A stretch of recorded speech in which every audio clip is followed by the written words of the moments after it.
many connections between the presentations that we heard so far, and some of the connections that I certainly heard were what was the internet? What do we want it to be? Is it something are there elements that we want to return to? How do we translate some of this kind of algorithmic sorting? What is the language that we use for that? Is there a value in the use of metaphors? If there is, what are the limitations? What are the problems? What are the potential fallouts? What does the exposing do? Matthew talked about this. And I think very usefully the ambiguity of language and the way that may open up space for further discussion and discussions around the uncanny and the unheimlich. And then the final presentation very much kind of introduced issues around ownership and the flow of international capital, which is tied up in a lot of this, of course, as well. So Matthew, you kind of sketched out a really interesting, I think, kind of both critique and possibility for opening up some of these spaces. I mean, could you say something more about how we might concretely start doing some of that work? Because I think there is something about kind of trying to make some of these spaces legible and navigable and so on. But where do you see this kind of, I mean, similar to what Joanne said about, you made a statement about where you would like the internet to go in a way. I mean, do you have similar things that you would like to see happen? Well, yeah, it's just kind of hard to go back to. I sort of went through that in my slideshow. But concretely, I guess I would like to see less analogies to ghosts and demons and angels and black magic and white magic. And but maybe it's just a cultural thing. Maybe I'm just not part of that. I'm not grounded in that literature. For me, it just seems kind of misses the possibility of kind of embracing actually the magic that already exists within these systems, that they're kind of quirky fringes.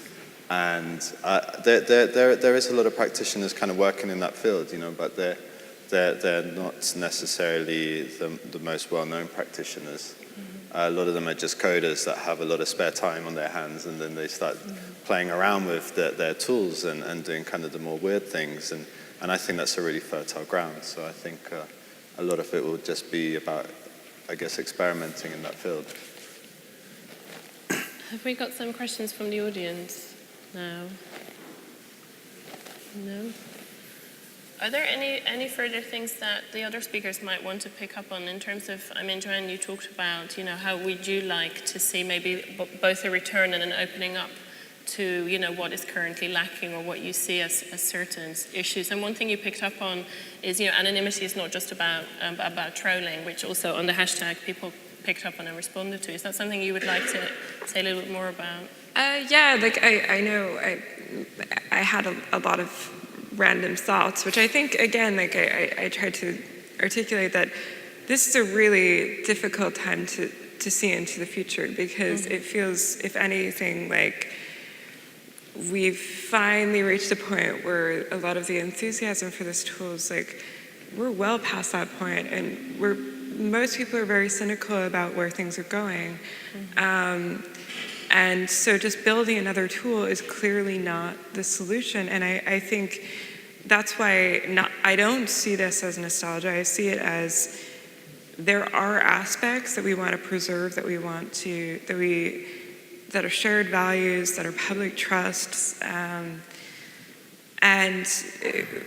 without even just honoring them as valuable contributions to just society, they're likely to change and transform and be outside of our control. I think I organized a panel at IBM a few weeks ago, and it was on that. I wanted to switch the conversation around because, like I said very briefly, I think a lot of the conversation about privacy is just misguided in terms of that this isn't the word we want to use. I think the word we want to use is consent. And I think as the idea of a user consenting to do something, if that's a guiding principle, that if there's a disjuncture between what I expected from my experience of this technology, there's a disjuncture between that and what actually happened, like data leaked or things that were buttons I didn't mean to click or things like that. That I see that as that is the fault of the developer. It's not my fault because I didn't know. And there's a really excellent piece that I'm always encouraging people to read because I feel like it spells this out very well. It's by Betsy Habel for Model View Culture. It's called Consent and the User, I believe. The consent and the manipulative user. It's just going through the idea of that internet culture already. When you have things like newsletters that obscure the unsubscribe button, that's trickery. That's not cool. That's something that I just want to. I think culturally we should be looking at that and stigmatizing that behavior of exploiting users rather than looking at the average user as ignorant or, these are the wizards, we're the regular people. That rather than, hey, why are you doing these awful things? Yes. Like, why are you exploiting people? So the wizards are getting a little bit of a beating here. To my left, I see a question here from the audience. Yes.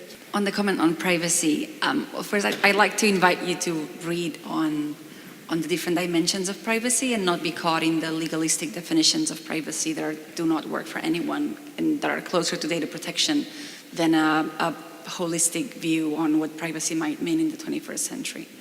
But second, on whether privacy could be substituted by consent. Would we allow someone to drive at 200 miles per hour if they wanted to? No, we wouldn't, because that has consequences for the wider world and puts other people's safety at risk. So there's no question that we may have to rethink privacy, but you cannot substitute privacy for consent. I mean, a lot of the conversation in the media right now is using the term privacy when what we're talking about is consent. So for example, the celebrity photo hack, that was like what most of our conversation was about. We're looking at it like, oh, this is a breach in privacy, we need encryption, blah, blah, blah, blah. But and these are all valid points because it's a multifaceted issue. Like this is when we're talking about the internet, we're always talking about interdisciplinary stuff. We're always talking about it's the intersection of storytelling and encryption and because it's the internet. This is what it is. It's just a whole bunch of things. But I think very valid is if someone is turning on their computer, thinking they're doing something, and it's been designed to trick a user. It's been designed expecting a user to be very ignorant of clicking a button that means I'm going to get all this spam from you for the rest of my life and you're never going to let me go. Like that's just manipulative behavior. So I agree. I think of course I think that privacy is a valid discussion. I think that a lot of our frustration about narratives right now in certain contemporary discourse about technology could perhaps start with just the value that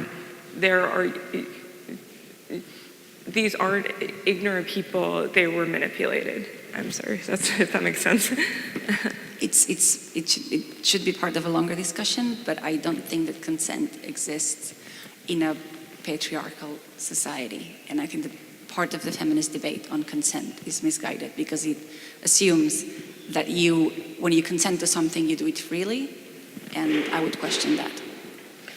Thank you. I would like to return to the wizards for a moment and analogs and metaphors and invite Paolo maybe to kind of comment on the fact that in what you described, which is essentially an exposure of capital and issues around copyright and ownership and so on, I felt, at least where I didn't hear it, that there was an absence of this kind of language. And so it's a sort of showing of something in a very different way. I mean, could you say something more about the way you've conceptualized, the way you frame it, the way you've visualized it? I didn't show other projects that were like more about privacy actually, but pretty much they all like trigger kind of reactions that are these sort like media and the personal ones are always the most interesting. I think just that is there is always a degree of serendipity when you try to engage such a huge amount of people or entities in your work, or like information in general that happens, whatever you are doing. It's just like going to be in a really crowded square and do something weird and strange, and you will always have someone come up and say something to you, right? So that's the kind of degree of weirdness that I find on internet when I have these performances, yes. And and regarding consent I think it's it's like way more complex, the issue, especially because nowadays when we started to use internet, we were like, a bunch of kids. Now there are like billions of people out there, any type of weirdos, serious weird, dangerous weirdos. So, you have also really to balance between privacy, social accountability, and so on. So there are like an entire new framework of, policies, behavior that we need to learn, and everyone will have to learn, I think. I wonder if I might bring Matthew in on this, because you also made a point of, thinking through unintended consequences and the kind of imagining and mapping out unintended consequences, because, Joanne, what you just mentioned seemed to speak a little bit to, we know what might potentially happen, and I think some of what Matthew was trying to get at is we have no idea what might happen when we send these things out into the wild, right? And so I wonder if we are so far behind in being able to describe and potentially imagine some of this. And so it feels a little bit like we're a little bit clutching at straws, and we're trying to pour it into a language that somehow is in some ways comforting, because at least it gives us some grip on some of this, which is so complicated. So I was just wondering if you could say something more about, how do we deal with imagining unintended consequences in this space? Because I think they're potentially incredibly severe. I think we're sort of constructing worlds based on logics and rules that aren't particularly clear, or they might be shifting without you knowing. Google search engine might get an update from one day to the next, and you have no idea why the search results have changed. And I think it is a bit like clutching at straws and having the kind of ground beneath your feet, the foundation, not quite firm. But again, this is kind of why I like Borges, because his narratives are building these worlds in which the logic isn't clear. It's the rules in which the characters have to operate isn't quite fully understood. And I think it's interesting to kind of build maybe some sort of resilience to that, rather than always trying to find a critique in the fact that it's not stable. For Paola, the work that you did, the art, made us really see offshore companies and paywalls in a different way. It did something very powerful in the way that you told the story, so thank you for that. But there was an ethical choice in what you did, and the impression you gave is that paywalls are bad, having an offshore company is bad. You need to expose this, and you're the side of the hero, and they are the bad guys. Could you say something about the ethical choices that you made? Because, of course, for the paywall discussion, there's a few $100s flowing to your site, but these big companies would have paid out tens of thousands of dollars for advice and investigation and legal questions. Similarly, thousands and thousands of Cayman Islands companies are very worried about what's happening, including some mafia companies who know where you live. So there's all sorts of interesting things happening, isn't there, in the ethical dilemma? And my final question is, what next? What about the other big challenges in society? Well, regarding the ethical question, it's really hard. But if you start to question that, you wouldn't do anything in this world. Especially if you want to challenge, you push boundaries, right? So I kind of gave up, not really on the ethical issues, because I always try to, be fair somehow. But on the moral part, no, I try to, not having a concern in a way. So I always like set my own limits when I publish something. In this case, I don't know. I mean, it's also art. I mean, it's also like, I don't know how, depends also how people take that seriously, And if they took that seriously, it's because it's their own problem, probably, because they are not familiar what is about an art provocation in a way. So I feel okay. I feel fine on that. Next, I think there is more to point the finger to the right people rather to the mass of people in a way, because there is like some responsibility that are, really for only few. So next projects are going to be more targeted in a way. Thank you very much. Unfortunately, we've run out of time now, but can I ask you to join me in thanking the speakers in a really provocative panel, which has raised so many complicated questions, and hopefully we can follow up with further discussion after, but thank you so much.